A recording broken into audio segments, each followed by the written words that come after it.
Right. We're recording. Hello, Rommy. Hey, Welcome hello. back. It's the Thank you. Imaginary Me podcast, and we have Rommy Vershellian back with us. I think this is our third time together, Yes, I it believe. is. Yes. Yeah, yeah. And we have some exciting news. Rommy, of course, is the author of Peace at Last, a wonderful book on non-duality and finding your true nature, self-realization, all of those good things. And now she's got a second book out, Yes. and I've got to get the title right. It is Already Whole, the Enneagram, Non-Duality, in the Case of Mistaken Identity.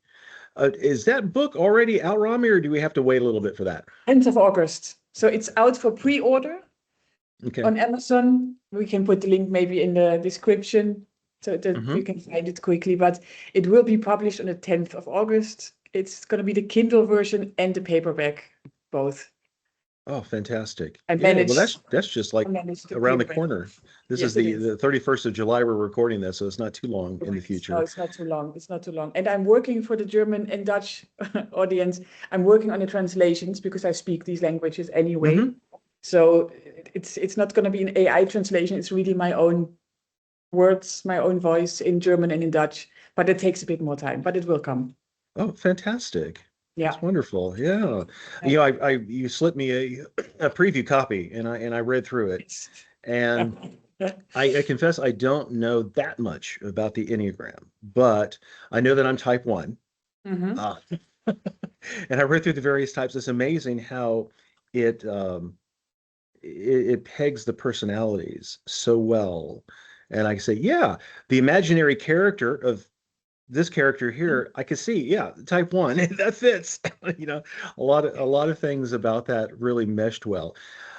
I'd like to talk about the book, and Mhm. we've talked a little bit about your history with the Enneagram, but for those who haven't seen the other videos, I'd like to maybe start with how you got into the Enneagram, the importance of Mhm. that, what inspired the book, that kind of stuff. Then I pulled a few things out of the book I'd love to talk with you Oh, about for more sure. specifically. Yes, let's do Yeah. that. Great. So, so give us a Yeah. little background on this. Why the Enneagram? What is that, and what got you started in it?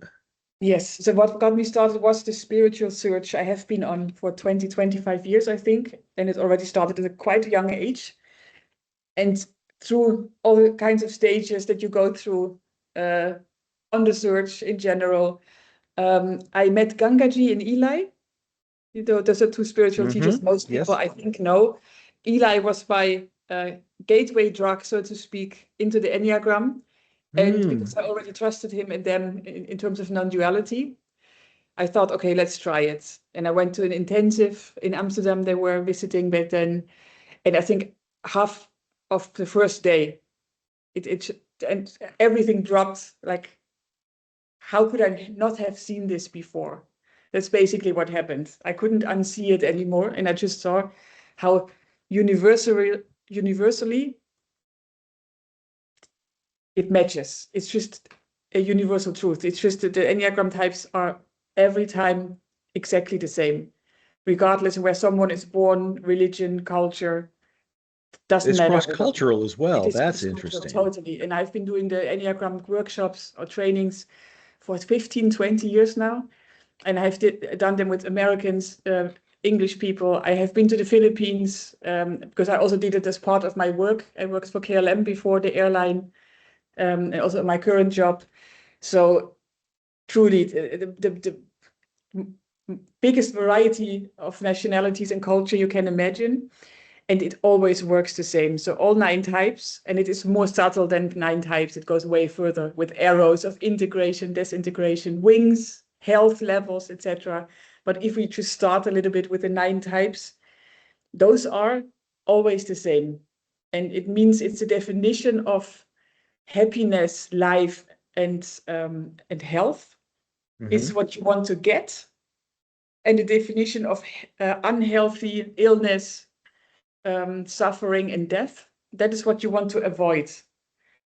And how surprised was I when I found out this is not the same for everyone. I always thought the definition must be the same for every human being in a way, every sentient being, and it's Hmm. not. So for some, like for example, type 1, the most important thing is to be right, to be correct, to do the right I thing. resemble that comment. Right? That's the That's the most important thing. You need to be doing the right thing. You need to be ethical. And that the worst thing that could happen, which is almost, it feels like death to one, would be to be imperfect, or even worse, like a bad person. You know, being defective, basically. Not being perfect is a big word, but this is something that the one will always chase in a way, and try to survive on this planet by reforming everything into something that's as ethical as possible, as fair as possible, so everybody gets something.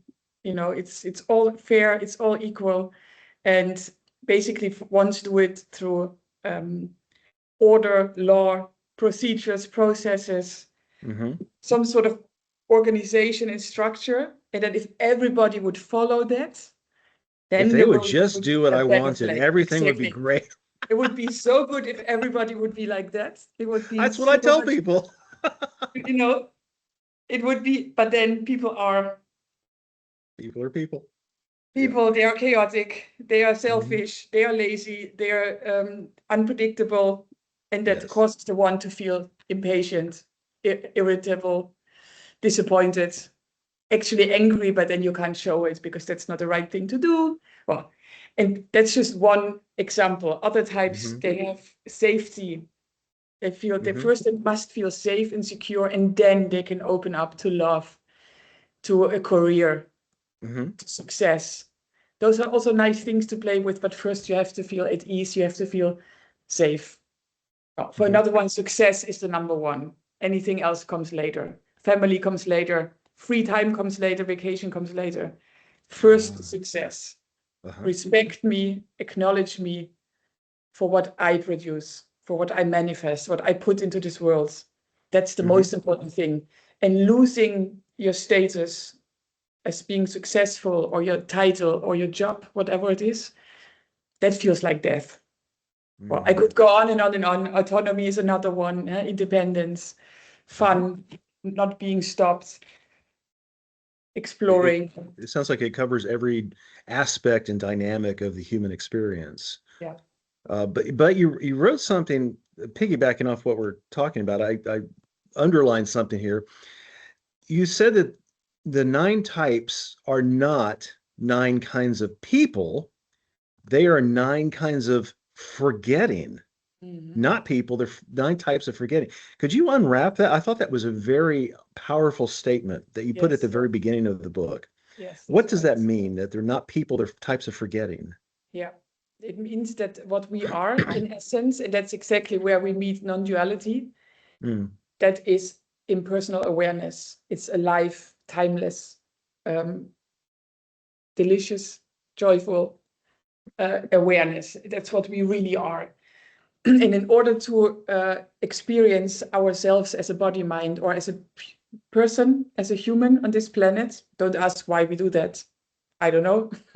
But in order to make that happen as believable as possible, it's kind of almost, it looks like a game sometimes, or like a matrix, like a video game. In order to make it as believable as possible, something has been created, a body mind, but also a certain character fixation, or a certain pattern, you could say. And if we mistake ourselves for it, then we think we are that human being with its qualities, the advantages with the disadvantages that belong to the human being. But it can only function if we forget what we really are. Yes. And that is what I found so exciting about bridging the Enneagram in the non-duality is, maybe I can go back a little bit. What I used to miss in a way is, if you have non-duality teachers, like all the big ones that you probably know, they usually never touch the Enneagram or personality descriptions or things like that.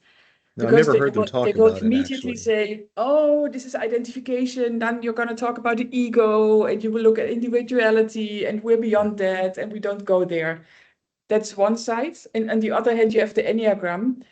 And I think the most that Enneagram teachers do normally is they lead you towards a healthy personality. And there it stops. And there was such a gap in between. And I thought if you put them together, it's the exact, then the Enneagram has back its original meaning, which is finding out what you really are by seeing what you're not. And basically in non-duality, it's the same thing. I find sometimes it can be one size fits none. So you hear what non-duality is, you're supposed to recognize yourself hearing the words, but sometimes it just doesn't land. Some words land for some people and others for others. And what I found is if you talk in the language of the Enneagram type, it hits home way more.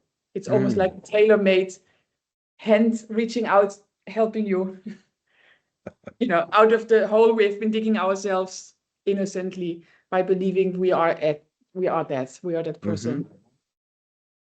So seeing through the illusion by looking more closely at the illusion. Correct. And then, I mean, really, if you see how generic it is, that millions of people who have the same Enneagram type, the same pattern, will have the same wants and desires, and they will have the same things they try to reject and avoid. I'm not saying that people are identical. That's never the case. We all know that everybody is unique, right? That's how it appears is, of course, we are all unique, of course. But underneath that, what is driving us, what's driving our behavior, what's driving our energy, like what we put focus on automatically, that's the Enneagram type. And that is just really nice to see through.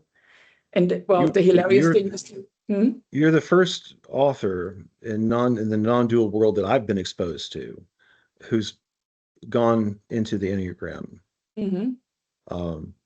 So your book really is breaking new ground as far as I'm concerned.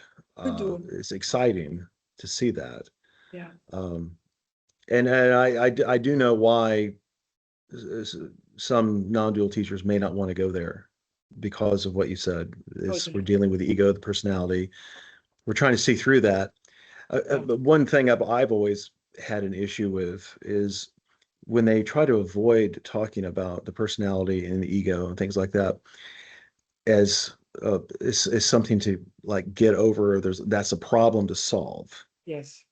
It's not a problem. It's not something to get rid of. Self-realization does not end the ego in a puff of smoke. It doesn't just like, well, you're done. It doesn't work like that for anyone that I've ever seen. Maybe somebody like disappeared in a puff of smoke. I've never seen that. But it's the body-mind mechanism is the vehicle through which awareness interacts with the so-called world. But what you collapse everything down in is all awareness. There's nothing here but consciousness. There's nothing here but that which you are. So there's no problem that's outside of that to solve. And I think the exploring this through the Enneagram could lead a lot of people to that doorway where it's so much easier to see that it's not something to get rid of. It's not a problem. It is what you are. Well, I'm not that. I'm unbound eternal awareness. Yes. And yes. And the and is often missing. I'm unbound eternal awareness, and that's that. Yeah. And you're everything else too. So there's infinite separation, you might say. I am not the body. I am not the mind. Yes. Nisargadatta, and everybody says that. Your mistake is that you think you're the body and the mind. Yes, that's right. But I'm also the body and the mind. I'm everything. I'm oneness with all. So it's both, because there's nothing separate. There's no line dividing you from anything. It's all you. That's it. So the Enneagram when I was reading through that, I was like, wow, this is a wonderful tool. It really is. I have a couple other quotes in here that I wanted to put in. One is kind of to underline what you just talked about. Further into the book, it says, to understand the Enneagram at its depth is not to learn more about what you are. It's not to learn more about what you are, it's to begin seeing through what you are not. Which is almost a contradiction, because you go into it, some people would go into, well, I'm going to find out more about myself, thinking that they are the imaginary character. That's me. I'm going to find out more about this character. But it's the very investigation of that leads you through to the other side. Is, oh, I'm not that. Mm-hmm. Is it really? It seems like a contradiction, but it's Yes. not. As always, it's a paradox.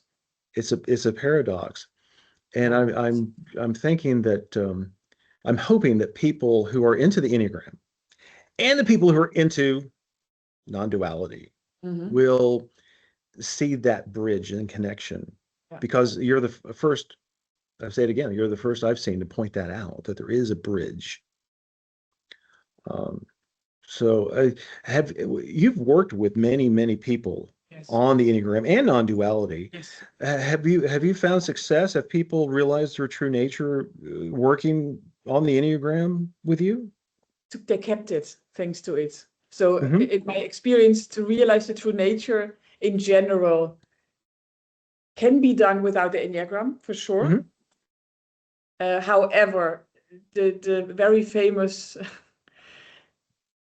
integration, or those invitations back into identification, that makes people think, oh my God, I thought I had it, now I lost it. You know, Oh, that one yes. maybe may sound familiar to some of us. I sure had Yes. it, and it brought me back, and I had to search again for 10 years. So I it's not got a it. I small lost thing. it. Hmm. I got it and I lost it. For that, it's just brilliant. It gives you on a silver platter the exact top 4, top 5, top 10 thoughts, Hmm. because it's always thoughts, to be honest. If you drill it down, it's always thoughts that you Yes. innocently believe. But those are tailor-made to your own. And it's not only psychological, it's also neurological. It has to do with neurotransmitters. It's way more physiological than people think, the Hmm. Enneagram type. That's why it feels like, this is me. It feels so like you. It's like, if you look at it as an onion, you are what's at the center, the essential. Yes. That's what we are. But already the first layer of the onion, that's the Enneagram type. And Mm. only then you get convictions and values. Then you get skills, etc. So there are many things built on top of it, which all Hmm. together make us this unique appearance, relatively real appearance, Yes. as in not the essence, which we all are. But the tailor-made list of what could pull you back into identification, I have found, and also in my conversations, that has been so helpful, because you can already write down, especially if you're still in the flow of, oh, this is all fine and I feel so happy, and there's no one here. Best moment to write down the what if list. Hmm. And then, rather than what I have seen so many times, it comes back, it hits you physically. Depending on the Enneagram type, it's tight shoulders, Ah. back. It's you can't swallow anymore. It's the throat, or it's the chest, or it's hitting someone in the stomach. It's dependent. It's different per type in a way. Hmm. But the moment it hits, and because it's not only mental, it's also physical, it really feels convincing. Like, oh my God, now I lost it, or this is like an unsurmountable problem that I didn't expect and that I need to fix. And the moment I am back and needs to fix something, what happens, then it's like a Hmm. snowball. But if you have paid attention to the Enneagram, for example, there may be other tools as well, and you have made your list, rather than thinking, oh my God, there's this problem that I have to now solve and I lost it, you go through the list, you're like, oh, number four just hit me. And it just takes the wind out of its sails right away. It becomes ridiculous, hilarious, something you can Hmm. The smirk types are at so a little bit. predictive. It Totally. it Yeah, you sorry to say, but yes. Yeah, they're very predictive, like it's It programming, is really. programming. It is Yeah. programming. And if you understand what the programming is, it kind of deflates the seriousness of it. It's like, oh, Immediately. Rami identified exactly what I would do in this situation, and I'm doing that. Oh, okay. It's just the programming. Totally. Totally. Yeah. Wow. Yeah. It may hurt some egos to hear that, but that's fine. Yeah, It I've is a got program. I've got one more for you that really stood out to me from the book. And the quote is, "This is what the Enneagram at its deepest points toward. Not nine improved selves, not Mhm. nine people. who have finally gotten their strategies right. 9 recognitions of the one who needs no strategy. 9 homecomings to the self that never left. Yes. That's poetry. Mm. That's mystical poetry right there. A homecoming to the self that never left. Yes. Yeah, I love how you in the book keep pointing people back, not to the personality, but keep reminding them, yes, this stuff is here, but it's an appearance within you that has no problem. Correct. No needs, no problem. No problem. Nothing to solve. Yeah. Just to understand. Mm-hmm. Yeah, and to play. It becomes playful. Yes. The seriousness Yeah. evaporates. Yeah. Yes. Oh, amazing stuff. Yeah. Yeah. It's Oh, I have to delve more into the types. Mhm. I looked through my own.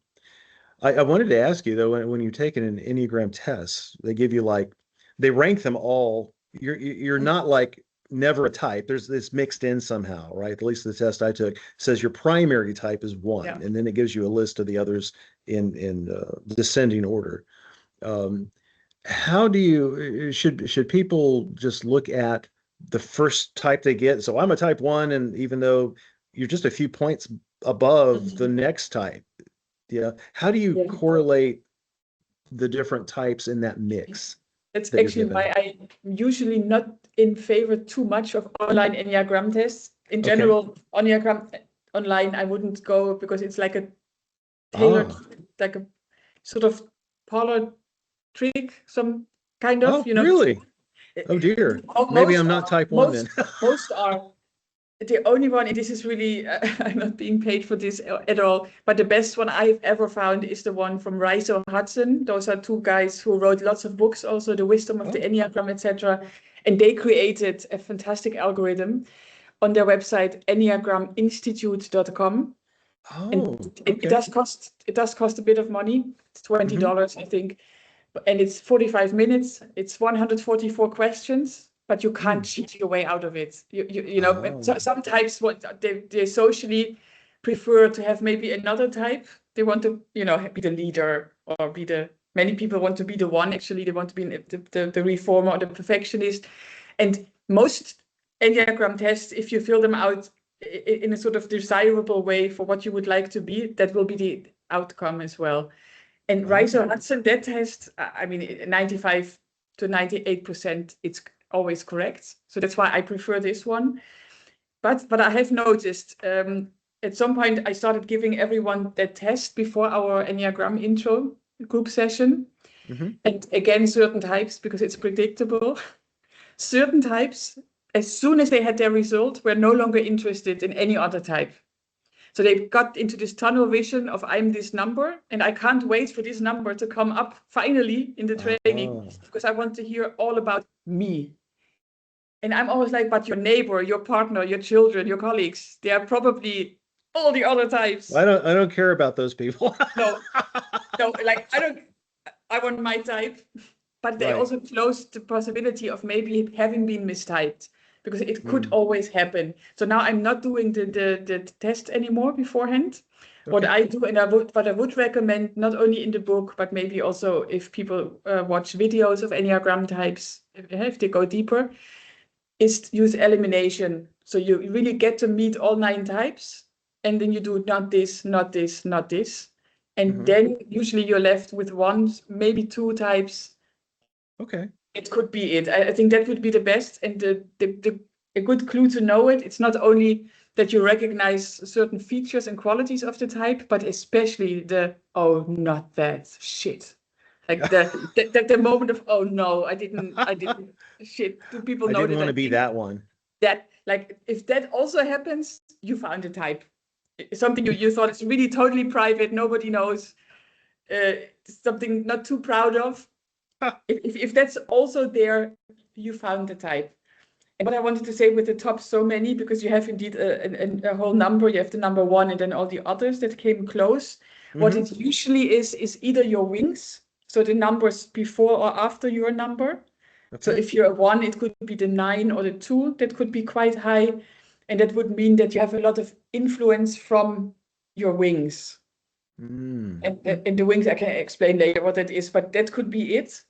And there's also a thing within the Enneagram symbol, which is the arrows of integration and disintegration, meaning temporarily when you feel really good and you're growing, like you're broadening your scope, then you go to a certain, always the same predictable, healthy version of another type that's already predetermined. And if you're stressed, sick, whatever going on, you don't feel 100%, you will always go to the same predetermined other type temporarily, and the unhealthy version of that one. So those 4 usually appear quite close to the top.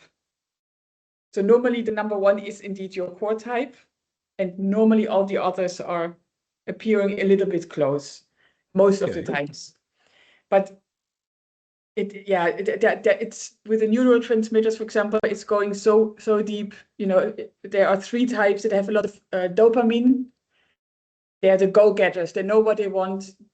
They know how to go after it, and they'll get it. But there are 3 versions of it. The 3, the 7, and the 8 all have high dopamine. That could be another reason why, if you're a 3, for example, that maybe the 7 or the 8 is also in your top 3, although that's not even a wing. So there could be all kinds of reasons of why something else is up there. Usually the number 1 is the core type. You mentioned health connections a couple of times. I'm surprised to hear that about a predictive health possibilities of ailments, or whether they're stress induced or maybe some other cause. Could you tell me more about the health connection? It's psychological though, so it's not physical health, it's the psychological health.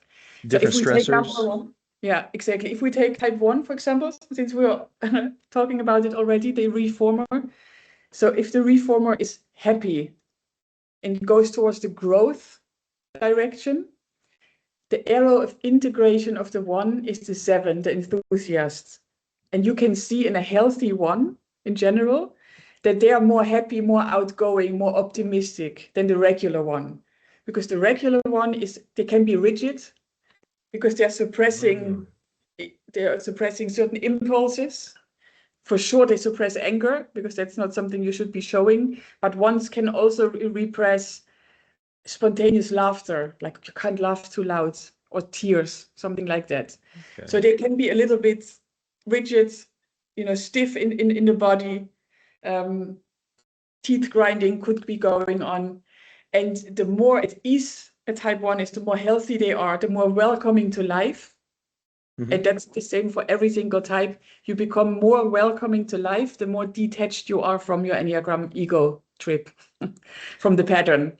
So the more detached you are from the pattern, no matter what your number is, the more welcoming and accepting of life you will become, right? The more cheerful, the more optimistic. And in the 1, it just shapes itself as a healthy type 7. So it doesn't have the disadvantages of the 7, it just shows the qualities. So that's for the 1 that in general, right, is task oriented, not necessarily people oriented, especially at work. You have a goal, you want to do it, it should be without mistakes, it should be on time, it should be organized and structured. Don't be late. Don't be late, exactly, all these things. The healthy 1 will still get everything done on time and without mistakes. So no worries, you will never lose that. That will never happen. But you let your hair down and you make jokes. You could be singing a song, or you can have, I don't know what, cake with colleagues, or, just dance because And there's things music still get going done. on. And you still get it done. So that's how you can tell that you're dealing with a healthy 1. Because there will be more smiles going on. There will be more optimism, more like if something went wrong, someone made a mistake, it's not the end of the world. You'll fix it together. The unhealthy 1, so if they feel stressed, and that could be stress due to having slept badly, no good sleep or whatever. It could be a flu, could be physical, but it can also be long period of stress, for example. lots of things going on at home or at work. So if the one has stress, they go to the unhealthy type 4, the unhealthy individualist. Uh-huh. And the individualist, the unhealthy one, becomes very moody, very dramatic, very emotional, almost like the drama queen. I can't. I'm dropping it. You do it over. And that's something nobody has ever seen normally from a one, because the one always has their shit together. They always have a plan. They're always rational and pragmatic. They are also some sort of natural leaders in a way, because they're always right. Quite often they are right. They make the right assessments and they know what you should be doing. Mm-hmm. So people are really surprised when they see this moody, dark, probably crying, definitely very emotional, could also be really angry one. Mm-hmm. And then you get self-pity. Oh. Everything gets dark and it's just, it never lasts long, right? It's just a temporary thing that happens, but how it appears, how it shapes itself will be in a type 1, the unhealthy 4. Mm-hmm. And that's if you type to yourself and you check your growth and your unhealthy arrow, your stress arrow, if you recognize both of them, like this is how I am in growth when I'm relaxed, and this is how I am when I'm stressed, if both match, then you found the right Enneagram type.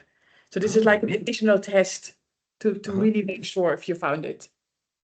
Nice.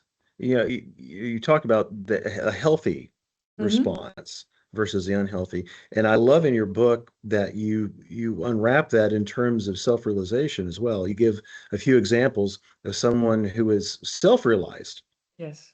of a certain type. Could you you just talked about the healthy response, but unwrap that a little bit more, if you would, of what the Enneagram types look like after self-realization. What balances or normalizes, or how does the character in Enneagram terms change or adapt after self-realization? Yes, I think that's a great question. That also reminds me, this is actually how it can help before realization, hopefully. Because I think if you know your Enneagram type or you find it out through the book and you read how the type appears after realization, something in you will resonate. Something you will remember it because you only forgot, right? That's what we talked about in the beginning. It's just a matter of forgetting and remembering. And I hope if you read the version of the realized 1, 2, 3, whatever, that it could be the last push you're needing. So that's just something I wanted to say as well. How you see it. So how the Enneagram usually is used, right, is to make the personalities healthy and to make you a proper human being that functions well in life. And ideally that makes money for someone else and doesn't, you do everything correctly, you function as well as possible. And that's normally, especially in the corporate world, where the Enneagram stops. So we could describe the very healthy 1, 2, 3, 4, 5, etc. But that is still decorating the prison cell, as I always call it, right? Yes. So I just want to put that to the side. That is still 80-90% better than life before. Certainly. From my own experience, because it really is. You just stop self-sabotaging, which is already a big part of problem solved. Realization is, of course, one and the same, right? It's for everyone, regardless of the type. It's not who's looking, but where you're looking from, right? Yes. The moment you know where you're looking from, you are it. Yes. And then you notice the Enneagram type, the one appearing here and the one appearing out there. Instead of being the type, you recognize it as an appearance within you. Yes. Correct. Exactly. So I just wanted to, for non-duality people, this is of course clear, but just to have said that.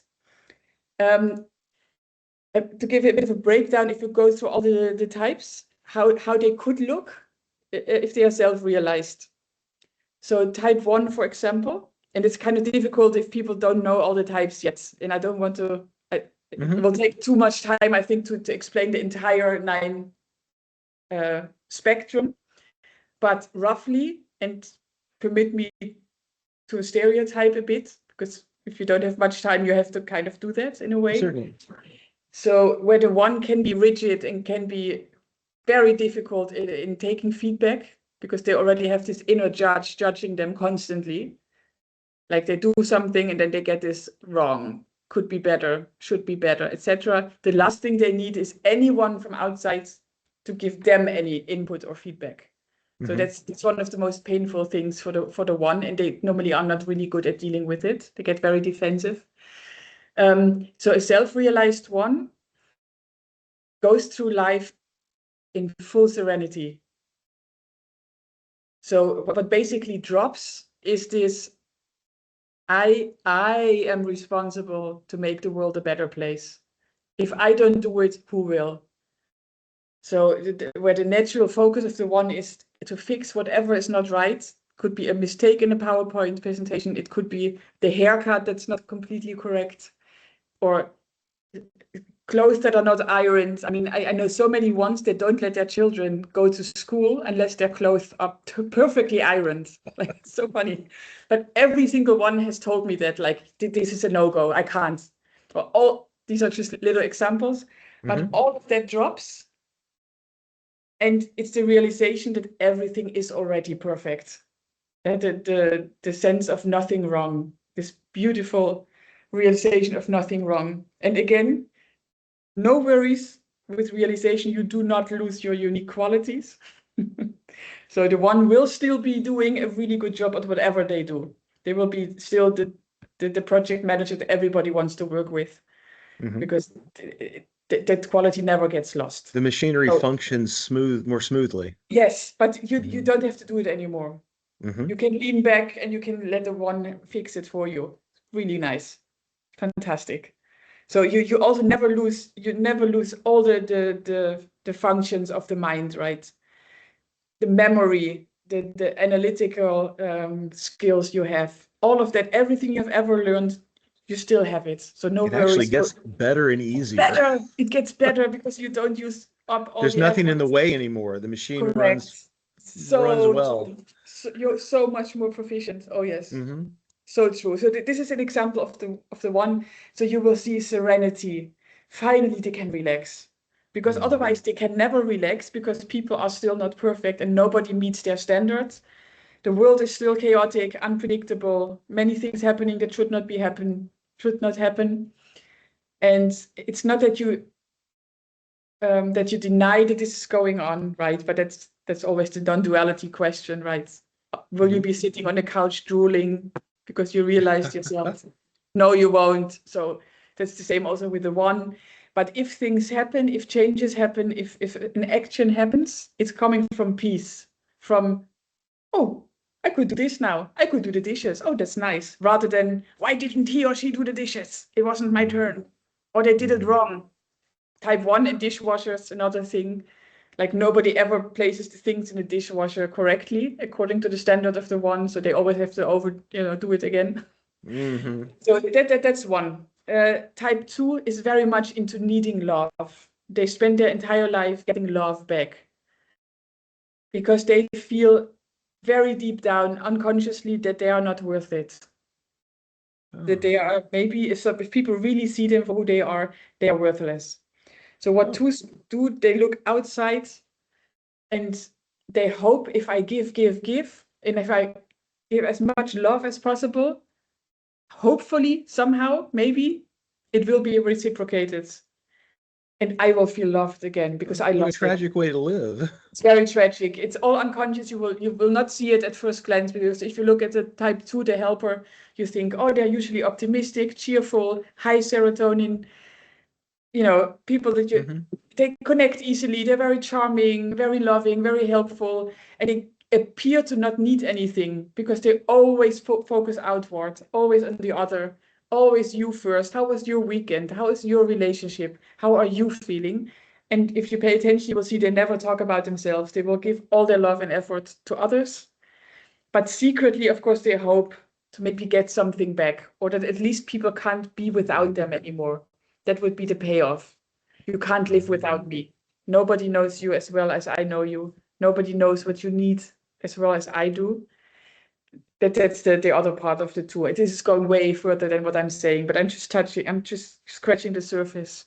It sounds like the imaginary self in many of these cases, and perhaps all the cases, is getting in the way. It's like Yes, instead of giving love without the imaginary self getting in there and either thinking it's running the show or trying to get something out of it, you take that away and the love just goes correct. without Yes, self-reference. yes. The Enneagram type always gives you what you don't want. Huh. That is just everything you try to avoid is exactly what you're gonna get served through the Enneagram type, through the ego. Wow. Sounds like a universal law. It is like, I really don't want to be so quick using these words, but that's exactly what it is. Yes, that's my experience. And it's exact, it's mathematical. You can predict everything. And I've tried it all. I've tested it for all these years. It's spot on. It's highly predictable, and you always get the same result, which makes it actually a great thing that because it's so predictable, it's easier to deal with. Yes, It's easier to discover absolutely. and see through Yeah. and to understand. Yeah. It actually makes it much less mysterious and intimidating, I think, for Totally. many people. Yeah. And it's also the end of shame and pride. Yes, Totally. yes, It's the end of it. I can see that. Yeah, and also in relationships, it's so funny. Rather than, what you always do and what annoys me, and then you get a list, rather than all that language, it could be the pattern of type 4 is this, this, and this. Or if you talk about yourself, like, this type has this and this pattern. So today I'm sixing or fouring or fiving. And you just laugh, like you can laugh together, like, oh my God, that's so true. End of story. There's no personal blame. And with that, so that's how it starts. But then what also happens, you stop feeding the beast. If you don't take it seriously anymore, you're not feeding it with your attention and with your energy. And then Yes. it starves. It just really, it does. Without you having to do anything. Correct. All you're doing is withdrawing attention and awareness and energy from that. And without your input, it doesn't have another energy source. That's No, it. it doesn't. And once that happens, its days are numbered. It is absolutely true. Mhm. Absolutely true. And the first step for people is, and that's also sort of the entrance, you are not it, right? You're not your type. For many people that are not into non-duality, this is like huge to even consider. What do you mean this is not me? What do you mean these are not my unique thoughts? But Well, that fits the time and circumstances of our world really well right now, because I think I've mentioned before in other talks that you and I have had that I see many people waking up, becoming self-realized without any knowledge or interest in yes, non-duality. yes, You don't know anything about it, never read a book, never went to a satsang, never did anything. It was not a real seeker, and yet these things are coming out. So here's like another door for them through the Enneagram that you may uh, be a good pathway for them that they didn't even know about. correct. And the only thing you need is awareness. There's no 10-step program. There's no exercise you need to do. There's no discipline needed. No thousands of euros to pay for whatever else.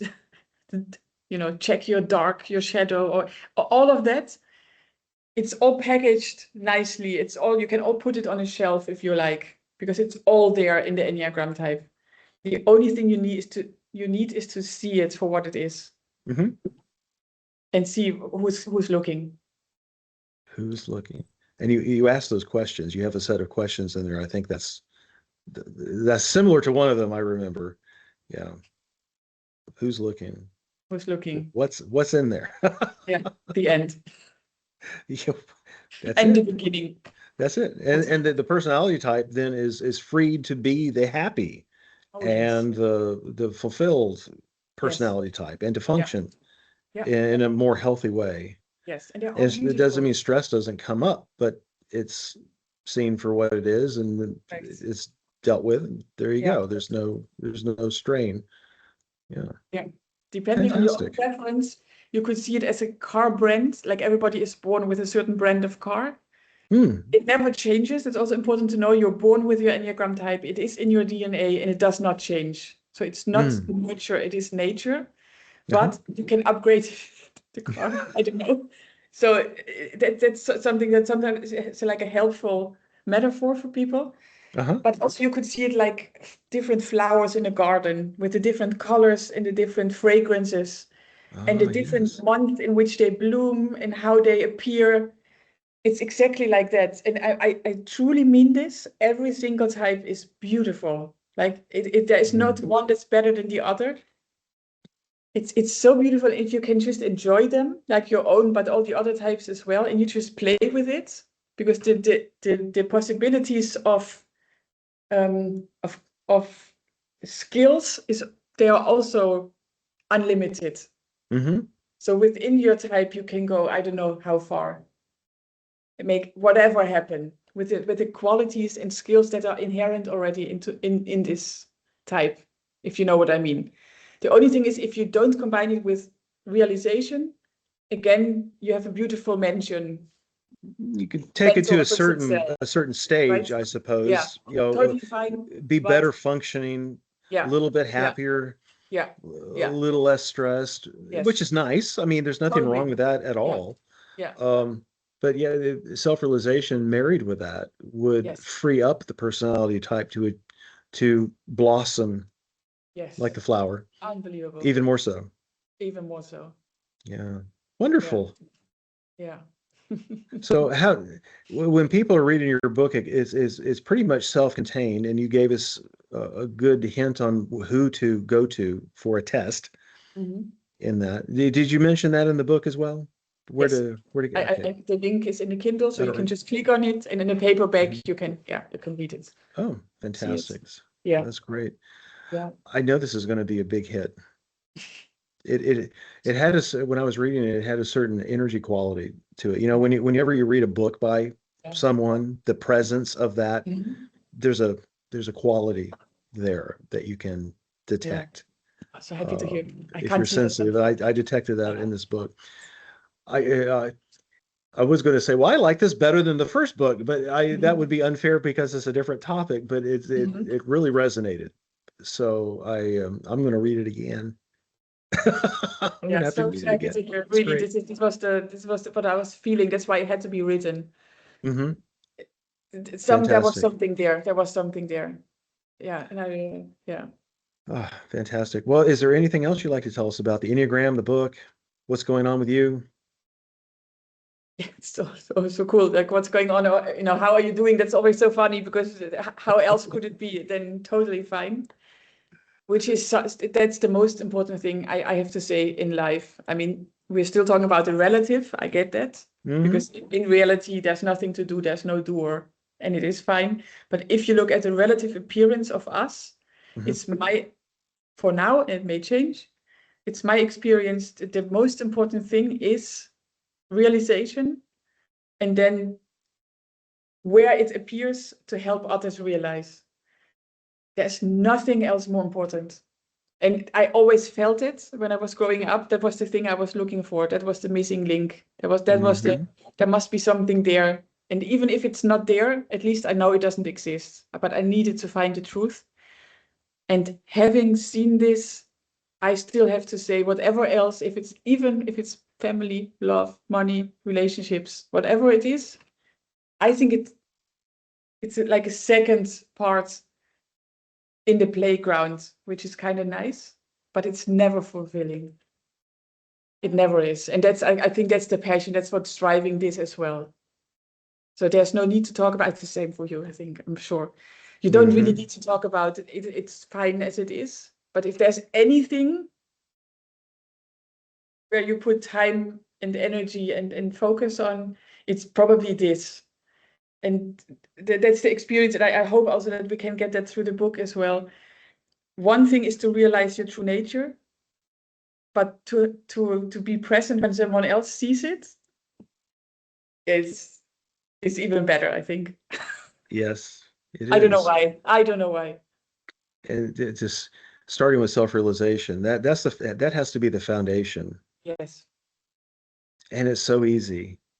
In retro, we always, oh, it's so hard. It's so I have to achieve this. Oh, maybe after 30 years of meditating on the top of the mountain and going and sitting in an ashram with dirty clothes or no clothes at all or whatever. Oh my God. No, no, it's right here, right now, Yes. 24/7, fully accessible, available. Yeah. It's the foundation of everything else. It is. And It once really that is in place, Yeah. which is never, I say it's in place like it's an achievement. It's not an achievement. It's already here. It's already what you are. You can't be anything other than that. Just a question of knowing that. Self-realization is to realize what's already here. But once that's in place, everything else becomes the potential. The potential is can be realized, and it can go in infinite directions, Yeah. infinite distance. Yeah. And to realize that the ego, that the mind, that the pattern, whatever the number is apparently an entity on by itself. It's not you, it's not who you are.